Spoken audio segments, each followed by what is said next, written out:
Alright, so I thought this would be a fun idea for a video. About halfway through the season, let's just say who my pick would be for every single major award. So that's Coach of the Year, Defensive Player of the Year, Offensive Player of the Year, both for the Rookie of the Year awards, and of course, MVP. I just figured it'd be a fun video to make. I know some people like to say, oh, you can't make these videos until after the season ends. You can't talk about it until after the season ends. I've always kind of disagreed. I think it's fun to have these discussions. And at the end of the day, sports is about fun, so let's have the discussions. And let's start off with Coach of the Year. I think will be a great way to start off. Also, the way I'm doing this is I have not just who I think should win, but also the candidates. So let's get into it. So for Coach of the Year, the two candidates, I tried to narrow it down to two, although I think a couple are going to have a little bit more.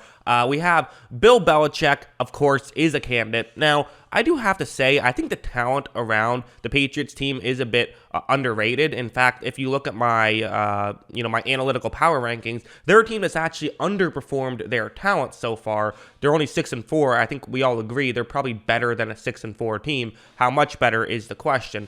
But I think Belichick still, the flip side, though, is, well, a coach's job is to, call good plays, get the good X's and O's in that aspect, and he's done a great job there, and that's kind of what I value more than, leadership, which is why someone like Mike Vrabel, I do not have as a candidate, even though I do think he's done solid things, even in the X's and O's department, but I just don't know how I value, how much I can, give someone credit for, leadership, because we're not in the locker room. We don't know.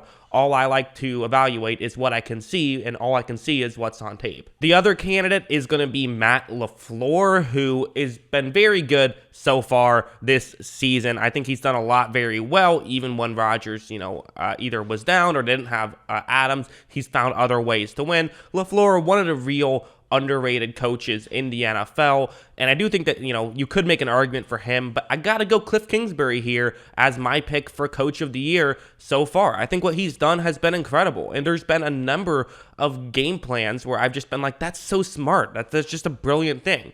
Most notably the Rams game plan, where Kingsbury's the one guy who has successfully schemed up explosives consistently, even against cover 2 zone defenses or cover 4 zone defenses, 2 safety deep coverages. And I think that's really impressive and really good by him. I have not seen that from anyone else. So while LaFleur has been great in his own right, I think that, Kingsbury's kind of taking that next step. It obviously helps that he has Kyler, but hey, he blew out the 49ers without Kyler, so there you go. Moving on to Offensive Player of the Year, I'm going to go Cooper Kupp here as my pick, with the two candidates being Devonte Adams and Mark Andrews. So we'll start with the candidates. Devonte Adams obviously is an awesome receiver, and I think he's having maybe his best season here in 2021 when he's been on the field. He's been remarkable. He has good volume stats, and he's, the tape matches it up. Same thing with Mark Andrews. I think Mark Andrews has had a really awesome season at tight end.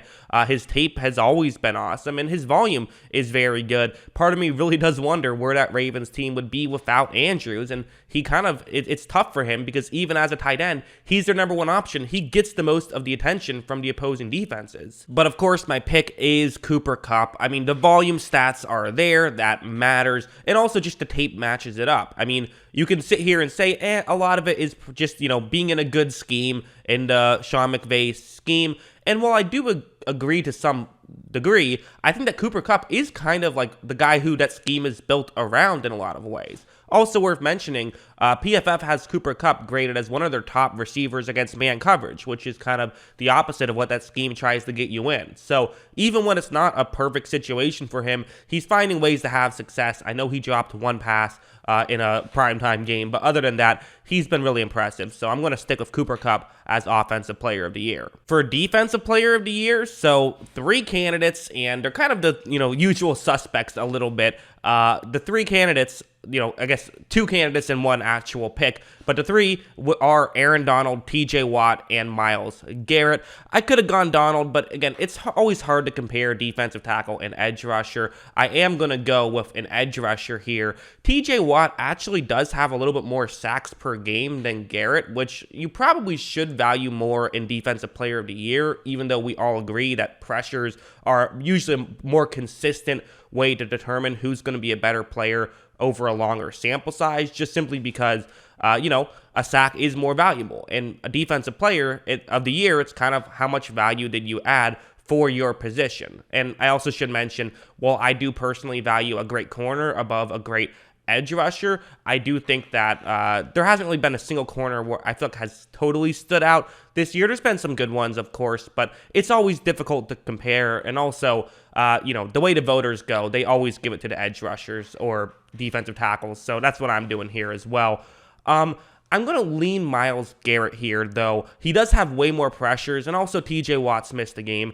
He's missed a little bit of playing time. So Myles Garrett, because of the more pressures, and Garrett does have more sacks, although just in more games as well. And it's close between the two. So you could argue TJ Watt, I wouldn't be mad at you. Another aspect is Garrett typically does what he does with just 4-man rushes. TJ Watt does get the benefit of a lot of 5-man rushes, which gives him more one-on-one matchups. So that's why I made my decision. But you could argue either of those guys. You could argue Jalen Ramsey if you wanted, but I'm going with Garrett. Okay, Offensive Rookie of the Year. So I'm actually there's 4 total candidates because I couldn't leave one of these 4 off. The 4 are Jamar Chase, of course, Rashawn Slater, Creed Humphrey, and Mac Jones. 2 offensive linemen. Let's be honest, an offensive lineman is never going to win this award or any awards. That's just not the way the voters typically view this stuff.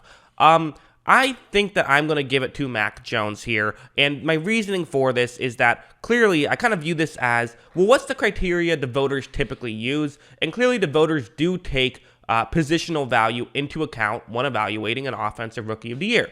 We saw this with, Ezekiel Elliott was the best rookie in the NFL in his rookie season, and yet they gave the award to Dak Prescott for being like a solid starting quarterback, because obviously a quarterback does matter more than a running back. If we're using that criteria, Jamar Chase has been awesome, Creed Humphrey has been awesome, Rashawn Slater has been awesome, but none of them just matter as much as a quarterback does. So Mac Jones, who has played like a top 10 quarterback this season, which, that's another aspect of this, he's, to me, is the favorite for Offensive Rookie of the Year, in my opinion. I think that I would give it to him. Now for Defensive Rookie of the Year, my 3 candidates, actually 2 of them I didn't even evaluate, period, in the preseason. During the draft, I somehow just missed Javon Holland. He's one of my candidates who I don't know how I missed him. He was pretty hyped up. I just, for whatever reason, it never crossed my desk. So I don't know what happened there. That was bad by me.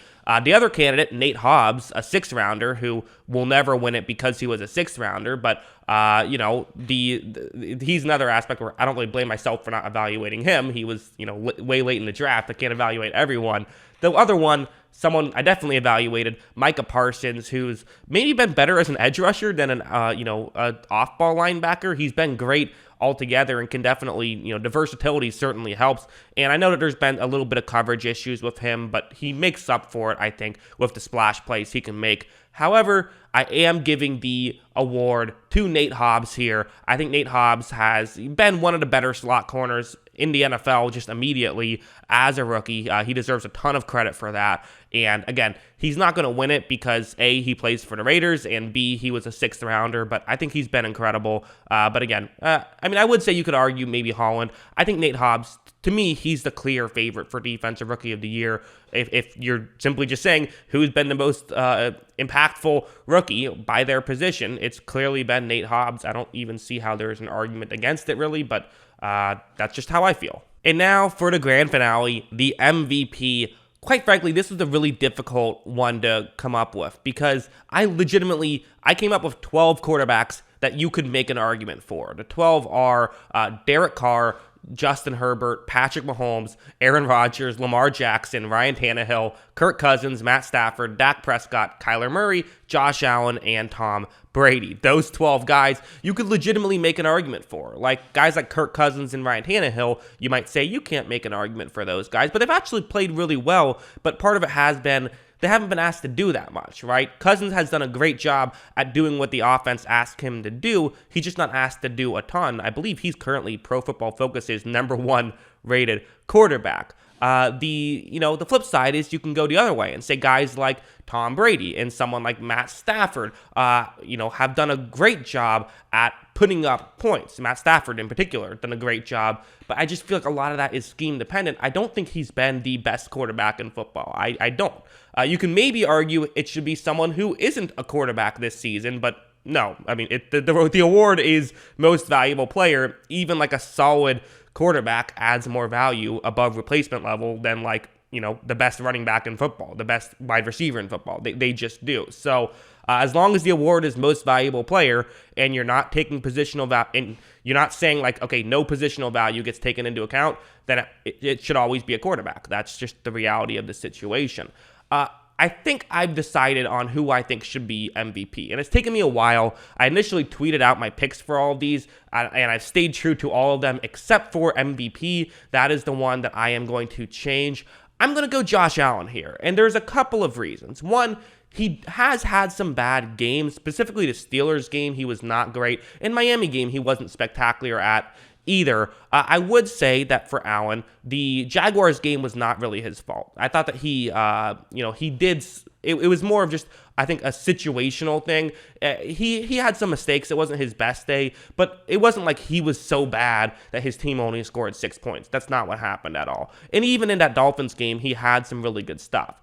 Basically, the way I'm viewing this is that you can't find a single player who hasn't had bad games. Maybe Kyler Murray, but he's missed 2 games. To me, that's missing too much playing time in a 9 or 10 game sample. Maybe if he comes back next week, stays at his high level, and continues it through the entire 17 game season, he plays 15 of those games at a high level, maybe he gets the call there. But for Josh Allen, I think that what it really comes down to for me is, well, what's the point of football? The point of football is to score as many points per drive as possible. That's the goal of a quarterback. No one has done that better than Josh Allen. The Bills have the best offense in terms of points per drive. And I do think that looking at that team, the Rams are number 2, but I do feel like it's not really Matt Stafford that's putting up that offense. There's other factors. For Josh Allen, it really is Josh Allen who's doing that. It really is Josh Allen who's putting up that amount of points. So,